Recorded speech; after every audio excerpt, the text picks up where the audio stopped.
کے ساتھ بدلتے جا رہے ہیں۔ اس وقت دنیا بھر کے مسلمان چہرے اترے ہوئے، مایوسی چہروں پر، پریشانیوں کی لکیریں کہ اب کیا ہوگا۔ حالات ہماری حمایت میں نہیں بلکہ دھیرے دھیرے مسلم مخالفت میں بنتے جا رہے ہیں۔ کہیں پر مسلمانوں کی لاشیں ہیں، کہیں پر مسلمانوں کی لٹتی ہوئی آبرو ہیں، کہیں پر مسلمانوں کے جلتے ہوئے مکانات ہیں، کہیں پر مسلمانوں پہ برستے ہوئے ڈنڈے ہیں۔ یہ ساری چیزیں ہیں۔ ایسے حالات میں مایوس نہیں ہونا، مایوس ہونے کی بالکل ضرورت نہیں ہے، اس لیے کہ اپنا ساتھ کوئی دے نہ دے، ہمارے ساتھ اللہ ہے۔ جب حالات مایوس کن ہوتے ہیں تو اس وقت کسی سے ٹکراؤ بھی مت لو، کسی سے ٹکرانے کی ضرورت نہیں، کسی سے جھگڑا لینے کی ضرورت نہیں، کسی کی مخالفت کی ضرورت نہیں۔ حالات جب مایوس کن ہوں تو سیرت مصطفیٰ کیا ہے، حضور علیہ السلام کا طریقہ کیا ہے، ہمیں کوئی مایوس ہونے کی ضرورت نہیں ہے۔ دیکھو مکے کے حالات اتنے خراب ہو گئے، مکے کے حالات مسلمانوں کے حوالے سے اتنے بدل گئے کہ رشتہ دار جو تھے وہ دشمن بن گئے، بلکہ چچا دشمن بن گیا۔ جب حالات بدلتے ہیں تو مسلمان کا انداز کیا ہوتا ہے۔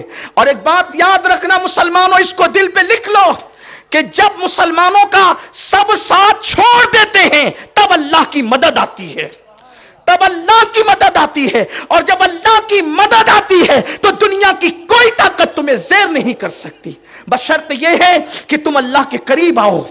کیا زنا کے اڈوں کو آباد کرنے کی پلان بناتے ہیں مسلمان، کیا مسلمان جوؤں کے اڈوں پہ جاتے ہیں، کیا مسلمان شراب کے اڈوں پہ جاتے ہیں، کیا مسلمان عیاشوں کے اڈوں پہ جاتے ہیں۔ چھوڑو سارے گناہوں کو اور اپنے رب سے اپنے رشتے کو مضبوط کرو۔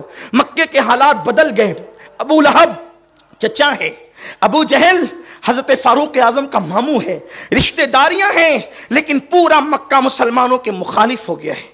جب مسلمانوں کے مخالف ہوا، حالات اتنے بدلے کہ اللہ کے رسول مصطفیٰ جان رحمت صلی اللہ علیہ وآلہ وسلم جو ہے وہ مکہ چھوڑنے پر بظاہر جو ہے وہ آقا کریم صلی اللہ علیہ وآلہ وسلم نے فیصلہ کر لیا، مکہ چھوڑنے حضور۔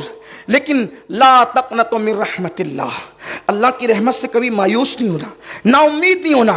نا امیدی کفر ہے، نا امیدی کفر ہے۔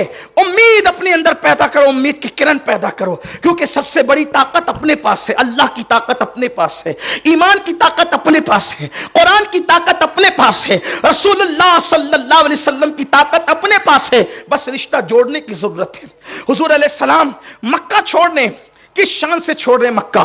صرف ایک صحابی دبلے پتلے، حضور کے جو صحابی حضور کے ساتھ تھے دبلے پتلے۔ انسان جب مجبور ہو کر پریشان ہو کر کہیں سے نکلتا ہے تو مضبوط ساتھیوں کے ساتھ نکلتا ہے، ٹھیک ہے، مضبوط باڈی گارڈ کے ساتھ نکلتا ہے کہ حملے کے موقع پر میری مدد یہ بندہ کرے گا۔ لیکن حضور علیہ السلام نے جس کو ساتھ لیا اس کا وزن وہ بظاہر دبلا پتلا ہے، کمزور شخصیت ہے، جسم کے اعتبار سے کمزور ہے مگر ایمان کے اعتبار سے اتنی مضبوط ذات ہے کہ حضور فرماتے ہیں سب کا ایمان ایک پلڑے میں رکھو اور میرے ابو بکر کا ایمان ایک پلڑے میں رکھو تو سب کے ایمان پہ ابو بکر کا ایمان بھاری پڑ جائے گا، یقین اس کا بھاری پڑ جائے گا۔ حضور نے سب سے دبلے پتلے صحابی کو ساتھ لیا۔ لیکن جب کعبے کا آخری مرتبہ طواف کیا تو کعبے کا طواف کر کے حضور نے کعبے کو دیکھا اور رو پڑے اور کہنے لگے اے کعبہ میں تجھ سے بہت محبت کرتا ہوں، اے کعبہ میں تجھ سے بہت محبت کرتا ہوں، میں تجھے کبھی چھوڑ کر نہ جاتا، تو میرے اللہ کا گھر ہے، مگر اے کعبہ سن لے میں آج جا رہا ہوں، میں آج جا رہا ہوں لیکن جلدی واپس آؤں گا۔ یقین بول رہا ہے جلد واپس آؤں گا۔ دیکھو حالات ایسے، حضور گھر چھوڑ کے جا رہے ہیں مگر حضور فرما رہے امتیوں کو درس دینے کے لیے حالات سے کبھی مایوس نہیں ہونا۔ حضور کہتے ہیں میں جلد لوٹ کر کے آؤں گا، اور پھر صدیق اکبر کو ساتھ لے کر حضور غار ثور میں 3 دن تک رکتے ہیں۔ دو لوگ ہیں، دو لوگ، ایک صدیق اکبر ہے، سرکار ہے۔ واقعہ بتانا مقصد نہیں، صرف اشارہ دینا تاکہ امید کی کرن پیدا ہو۔ کوئی مایوس ہونے کی ضرورت نہیں ہے، حالات سے حالات بدلتے رہیں۔ حکمراں کبھی نیک آتے ہیں، کبھی بد آتے ہیں، کبھی رحم دل آتے ہیں، کبھی سخت دل آتے ہیں، لیکن اللہ تو ہمارا وہی ہے، ہمیشہ سے ہمیشہ رہے گا۔ اللہ نہیں بدلتا، اللہ تو وہی ہے نا، اللہ وہی ہے، تو ہمیں پریشان ہونے کی کوئی ضرورت نہیں ہے، صرف اللہ سے رشتہ جوڑنے کی ضرورت ہے۔ چھوڑ دو گناہوں کو،